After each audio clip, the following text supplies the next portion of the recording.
जय गुरु जी, संगत जी। गुरु जी के श्री चरणों में कोटि कोटि प्रणाम। संगत जी, मेरा आज का शुक्राना सत्संग है कि गुरु जी ने आज मुझे बहुत ही सुंदर सत्संग सुनवाया। और उसमें जो लर्निंग थी वो ये थी कि हमारे को क्या करना है इस जीवन में, जिससे कि हमारा ये जीवन सफल हो जाएगा। और इन अ सेंस कि गुरु जी महाराज से कनेक्शन स्ट्रांग हो जाएगा and then everything will be taken care by Guru ji Maharaj. But उससे पहले मेहनत हमें करनी होगी। और वो कैसे करनी होगी, क्या करनी होगी, तो सत्संग क्या था। वो एक ऐसे संगत जी अंकल हैं, जो गुरुजी महाराज जब फिजिकल फॉर्म में थे तब थे। एंड जो उनके पापा हैं वो आर्मी के एक डॉक्टर रहे हैं। और उनकी स्किन एलर्जी, सोचिए डॉक्टर हैं और वो भी गुरुजी महाराज के पास आते थे उस समय पर। 1999 की बात है।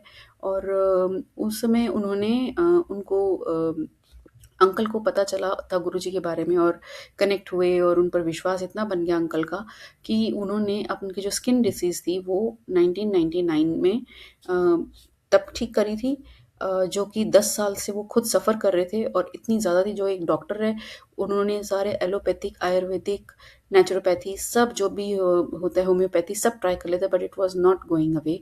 तो गुरुजी महाराज ने ऐसे एक लोटा ब्लेस करके दिया था और जो भी प्रोसीजर था वो था।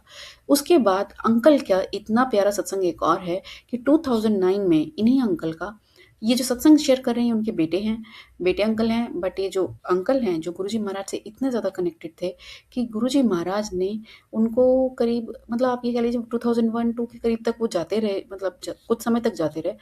99 के बाद जब से ये जुड़े थे।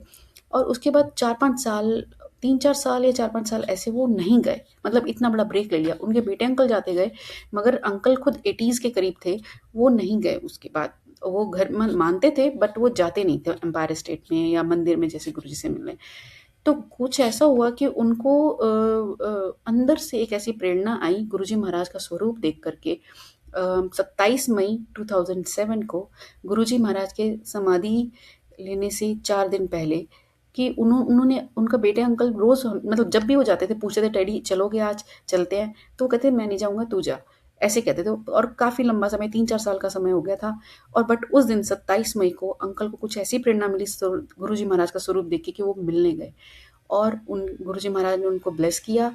और मतलब कहने का अर्थ ये है कि वो इतने ज़्यादा कनेक्टेड थे कि गुरुजी महाराज ने समाधि लेने से पहले उनको बुलाया, ब्लेस किया और जो भी करना था वो प्रभु ने किया। मगर उनको समाधि लेने से पहले, सोचिए अपने भक्त को बुला रहे हैं भगवान, है ना। तो बहुत बड़ी बात थी।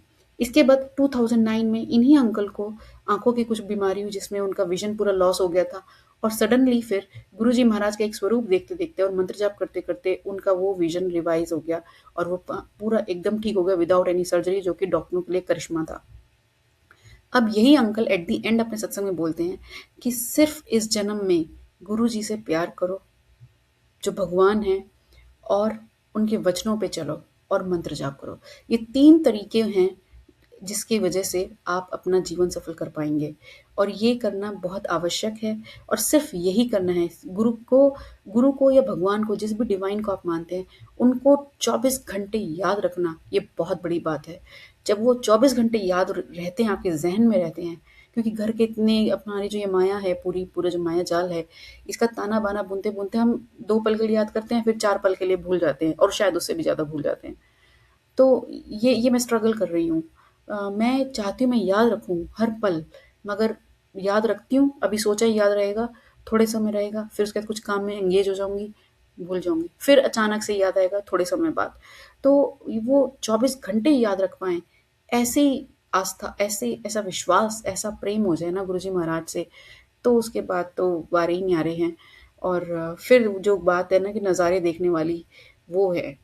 तो गुरुजी महाराज से प्यार कीजिए, 24 घंटे प्यार कीजिए, ऐसा प्रेम बढ़ा लीजिए और मंत्र जाप कीजिए ज़्यादा से ज़्यादा। और कर्मों पर बहुत ज़्यादा ध्यान दीजिए, कर्म अच्छे रखिए।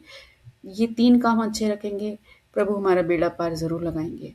शुक्राना मालिक, इतने सीधे, सिंपल तरीके से समझाने का, इतनी गूढ़ बात, कोटि-कोटि शुक्राना। चरणों से जोड़े रखिएगा, भूलों के लिए क्षमा कीजिएगा।